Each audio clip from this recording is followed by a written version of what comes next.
ছাড়ে ছাড়ে একই বদ গন্ধ। আমরা মনে করেন যে বাড়ি মত থাকতে পারি না, আমরা এখন বাড়ি থুয়ে আমরা পলাতো হা যাই, পলাতো হা যাই। হাঁস মুরগি গরু বাছুর যা আছে তা সুদান আবার ফেরে কাপড়ে ফোনতে ধরে, গাছ গাছালি ব্যাগ মরে যায়। আমরা সমস্যা আপনাদের অনুরোধ করে কই এর যদি তুলে দিবার পারেন তো দেন, আর না পারলে পারে যে মাইকোটাই আসবো, আমার জানের ভয় নাই, আমরা পুড়িয়ে দেবো। আমরা এমপি মন্ত্রী আমরা দেখি আর আমার আর জীবন খুলেতেছে না। কেমিকল ছাড়ছে এমপি রে, কারা ছাড়বা? সিরাজ এমপির এসআর এমপি ওরাই ছাড়ছে, কারা ছাড়বা? তাতে কি করবেন শোনা, অনুরোধ করে কই আপনারা হলে এডো তুলে যদি দিবার পারেন তো তাহলে আসেন।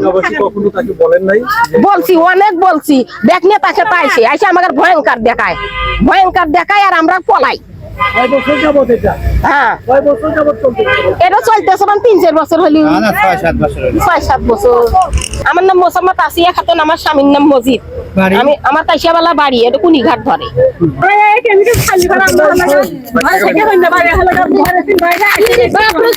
বাড়ি ঘর ব্যাগ ছাড়িয়ে দেখে বিশ্বাস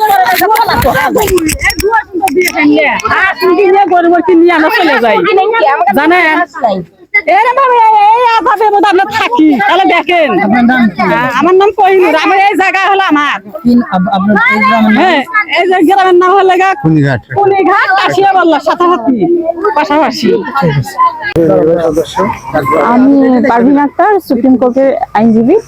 আর এখানে আসছি বাপার প্রতিনিধি হয়ে, আমি নির্বাহী সদস্য বাপার সাথে আছি। তো একটা নদী একটা এলাকার প্রাণ হিসেবে কাজ করে, নদীকে কেন্দ্র করে এখানকার কৃষি শিল্প সংস্কৃতি সবই বিকশিত হয়। কিন্তু আজকে খুবই দুঃখের বিষয় যে এখানে এসে দেখতে পাচ্ছি যে এখানকারই স্থানীয় একজনের কারখানার বর্জ্য সরাসরি নদীতে পড়ছে, যা কিনা খুবই মানে আইনগতভাবে তো নিষিদ্ধ, সরাসরি নদীতে ফেলা খুবই একেবারেই নিষিদ্ধ। কিন্তু এটা রাস্তার ওপার থেকে একদম নদীর মাঝখানে গিয়ে পড়ছে, যাতে লোকচক্ষুর অন্তরালে। আমার মনে হয় যে এখানেও একটা মানে কনস্পিরেসি আছে, নইলে সরাসরি নদীর ভিতরে মধ্যে কিভাবে পাইপ চলে যায়, তাই না? এত দূর থেকে যেখানে কোনো ট্রিটমেন্ট ছাড়া কিভাবে এখানে পড়ে। আজকে এখানে স্থানীয় আমরা এখানে পরিদর্শন করলাম, সবার সাথে কথা বলে জানতে পারলাম এখানকার এই যে দেখা যাচ্ছে দূরে দেখেন আমাদেরই মহিলারা গোসল করছে, সন্তানেরা গোসল করছে, ওরা তো আমাদেরই সন্তান। তো আমরা আমাদের সবকিছু হচ্ছে পরবর্তী প্রজন্মের জন্য, আমাদের বাচ্চাদের জন্য। সেই বাচ্চারা এখান থেকে গোসল করার পরে মহিলাদের চুলকানি হচ্ছে, ঘা হয়ে যাচ্ছে, বাচ্চারা অসুস্থ হয়ে পড়ছে। যখন নাকি এখানে ফেলা হয় সাথে সাথে এখানকার পরিবেশ নাকি এমন হয় যে এখান থেকে প্রাণীগুলি ব্যাঙ মাছ কুচে সহ যত ধরনের জলজ প্রাণী আছে সব মারা যায়। তো এগুলি শুনে যে হাঁস মারা যাচ্ছে, গরু পর্যন্ত পানি খেয়ে মারা যাচ্ছে, তাহলে কি পরিমাণ দূষিত। আর এই যেটা আমাদের জীবন বাঁচিয়ে রাখবে সেটার বিরুদ্ধে আবার যুদ্ধ করতে হচ্ছে। কিন্তু সব আরো দুঃখের বিষয় হচ্ছে যে এই কাজটা যারা করছে ওনারা হচ্ছে সমাজের প্রতিনিধি, যারা সমাজের দায়িত্বপ্রাপ্ত, তাহলে আমরা বিচারটা কার কাছে দিব? তারা নিজেরা যেখানে নিজের দায়িত্ব নিয়ে এখানে উন্নয়নের কথা, সেখানে তারা আরো নিজেরাই ক্ষতিগ্রস্ত করছে। কিন্তু তারা কার জন্য করছে, কিসের জন্য করছে? যে আমাদের এত আহাজারি, এত মানুষের দুর্ভোগ নিয়ে কেন রাস্তায় নামতে হচ্ছে, কেন মানুষকে বলতে হচ্ছে, কেন আইনের দ্বারস্থ হতে হচ্ছে? এবং এখানকার যারা কাজ করছে তাদেরও শোনা গেল যে তারাও তাদেরকে মানে হয়রানিমূলক মামলা দিয়ে তাদেরকে আটক করা হচ্ছে। তো একটা মানুষ বাঁচার জন্য, একটা পরিবেশকে বাঁচানোর জন্য যারা আন্দোলন করছে তারা হয়রানি হচ্ছে, আর যিনি করছেন তিনি দিব্যি মানে চোখ কান বন্ধ করে এটা মানে তার মধ্যে কোনো মানে উদ্বেগ নাই, বরঞ্চ সে কিভাবে থাকে নিশ্চিত হয়ে আমি বুঝতে পারছি না।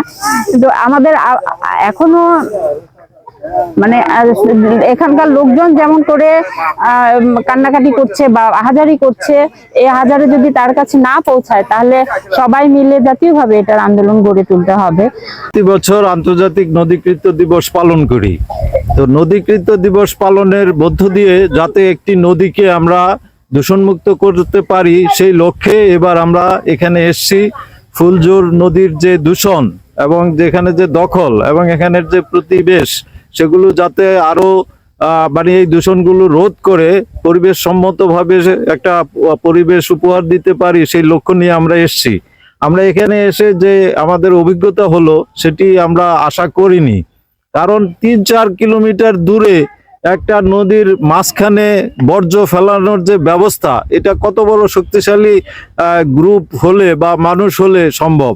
এবং আমাদের সমাজে আমরা জানি যে বিত্তবান যাদের, তাদের একটা ক্ষমতা থাকে, কিন্তু এত বেশি ক্ষমতা এটা আমাদের কল্পনার বাইরে। এখানে দেখেন শুধু যে তারা এই যে বর্জ্য আনট্রিটেড এবং কেমিক্যাল সেগুলো ফেলছে, সেই ফেলার কারণে এখানের জনজীবন অতিষ্ঠ হয়ে গেছে। এখানকার যে এই যে নারী, তারা বলল যে তারা দুর্গন্ধে, এবং একজন তো প্রায় মানে অসুস্থ হয়ে 2 দিন হাসপাতালে থাকতে হয়েছে সেই কেমিক্যালের প্রভাবে। আশেপাশের কৃষি, এই যে এখন ভুট্টা চাষ হয়, ধান চাষ হয়, সেগুলো নষ্ট হয়ে যায়, ফল ফুল ঝরে পড়ে যায়। তারপরে দেখেন যে বাতাসে যে দুর্গন্ধ ছড়ায়। এই সমস্ত বিভৎস অবস্থা থেকে জনগণকে মুক্তি দেওয়ার দায়িত্ব যেই প্রতিনিধিদের, তারা নিজেরাই এর সাথে জড়িত। এর জন্য মানে মানুষ যাবে কোথায়?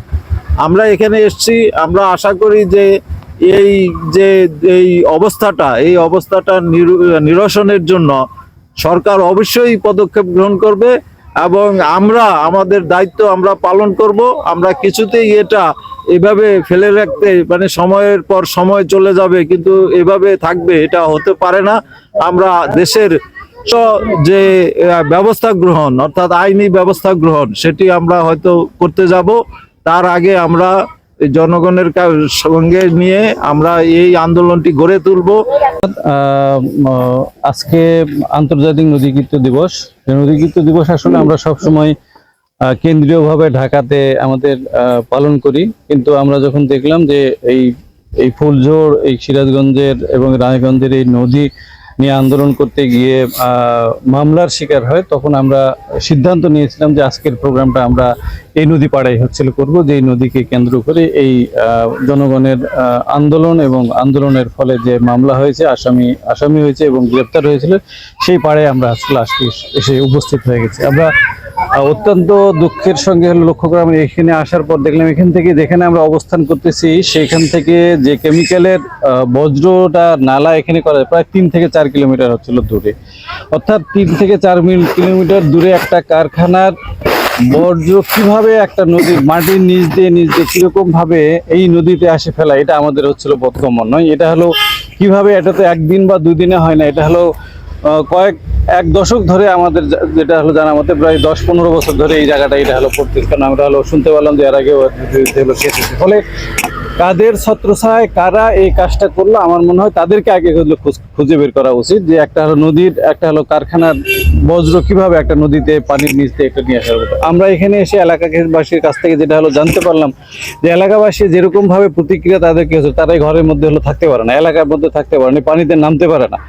মাছ চাষ বা অন্য কিছু আবার তো দূরের কথা, মানুষই আজকে বসবাসের জন্য অযোগ্য হয়েছে। তারা টিনের দেখালে 1 বছর আগে নাকি সেই টিন তারা টিন আজকে হয়ে গেছে। এই তারা যখন রাত্রে, বিশেষ করে রাত্রেবেলা যখন এই বজ্রটা আরো বেশি আসে, তখন তারা রাত্রে থাকতে পারে না। তাদের কয়েকদিন আমরা আপা বললেন যে 3 দিন ধরে সে অসুস্থতায় হসপিটালে গিয়ে ছিলেন। ফলে এখানকার এই কারখানার এই বজ্রের ফলে এখানকার নদী প্রকৃতি তো যেটা দীপঙ্কর ভাই বললেন, কিন্তু মানুষের যে ক্ষতি হচ্ছে, এই ক্ষতিপূরণটা কারা দিবেন?